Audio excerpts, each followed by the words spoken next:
When I was a child, I used to think that technology was a burden. It was the enemy of the great outdoors I loved so dearly. I found it scary. I can remember looking at a picture in a National Geographic of the first personalized hovercraft built and feeling a teary sense of dread. I was young and felt certain that this meant that in no time, everyone in the world would be driving hovercrafts and the world would suddenly turn futuristic, like in so many of those movies I had seen. I certainly did not understand then that it is not only the hovercrafts and robot vacuum cleaners of the world that count as technologies, but rather every tool of convenience and communication that we use. Well, it's been a few years, and I think I can safely say that I've warmed up to technology in a big way. I still get to ride my bike instead of helicopters, and robot flowers haven't exactly taken up residence on my front lawn, so I'm feeling good. Then, when I started ECMP 355, I could not have predicted how much I would learn and how much deeper my bond with technology would become. I can hardly believe all the tools I now have in my toolbox. Tools like smartboards, Type with Me, Glogster, VoiceThread, I'm a potato. Nings, Wikispaces, screencasts, podcasting, and more. I haven't just learned what tools are. I've learned how to use tons of digital tools in my personal and professional life on a regular basis. I use iGoogle for my Firefox homepage. I use Evernote to clip interesting bits of text, photos, or videos from the internet to a storage notebook on my home computer, and it stores information I find on the internet with a direct link back to the source. Google Docs is a tool that has helped me to work collaboratively with classmates and colleagues on projects and presentations. I have access to my Google Reader account right on my iGoogle homepage. I can read all of the updated news from the RSS feeds I follow easily and can visit the original source to leave a comment if I need to. I can easily look through my delicious bookmarks on my homepage. I often check for new bookmarks by the people in my network. It helps me to stay in the loop. I use Scribe to upload important documents so that they can be easily embedded into my blog and used by other people on the internet. Learning about Prezi has changed the way that I present information. Prezi lets me present the way I think in a concept map.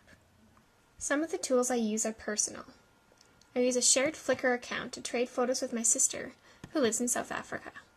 I use GarageBand to make new arrangements for songs on the piano and communicate with other musicians that I play with.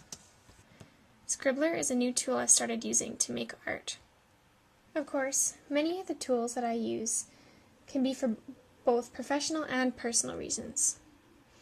I use WordPress to blog about my school and personal life. I use Wordle to visually organize words and thoughts. I use iMovie to create slideshows and videos for home, school, and even sometimes work. Then there's Twitter. I like to think of Twitter as a mega tool because I can use it in so many areas of my life. I can use it for research, to make connections with people and places I'm traveling to, and to help create my digital identity. Unsurprisingly, it's not just tools I've learned about this semester. During one of our very first classes, Michael Wesch spoke about a teaching moment when he realized that there really is something in the air, that the digital footprints of millions of people are just sort of floating around the room. This really got me thinking about my own digital footprint, my own privacy, my own professional identity, and the footprints future students of mine will leave in the digital world alongside me. These digital footprints, the tangible creators of digital citizenship, are one big reason why I think technology belongs in classrooms. Students of all ages make decisions about the digital footprints they leave behind. It is important that they make informed decisions and that teachers help them become successful contributing digital citizens. Digital citizenship has also got me thinking about copyright and who has the right to publish. Earlier today I posted my new stop-motion video on YouTube for my final project. using the song Something, Somewhere, Sometime by Ben Sully and Daniel Martin Moore. Within under an hour, I received an email from YouTube saying that I had used content that is owned by WMG. I'm not sure if this is a copyright infringement warning, but it sure sounds like one. Can you picture me behind bars? One of the biggest lessons I've learned is to connect. Things like blogging, commenting on others' blogs, and Twitter have connected me to educators worldwide in productive, positive ways. I am slowly but surely building up a strong personal learning network of people who I can turn to through social networking tools to help and share with me. This semester, Twitter and blogging have helped me research for projects, presentations, my job, and to make travel plans. I learn new things every day from people everywhere. When I sent out a tweet about the early childhood education curriculum in New Zealand, which I was studying, I received an email from a kindergarten teacher in New Zealand asking about our Saskatchewan curriculum.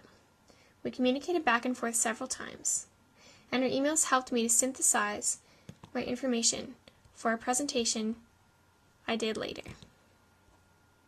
I subscribe to interesting blogs of people I communicate with on Twitter.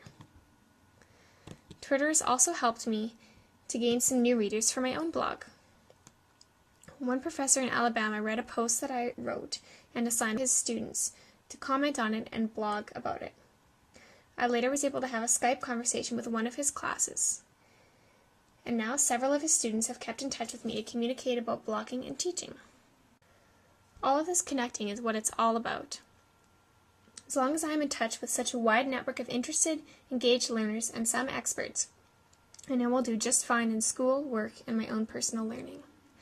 So whether it's tools, ideas, connections, or just plain fun, and I know that a lot of what I've learned in ECMP 355 will travel with me as I begin my teaching career and beyond. I can imagine it now.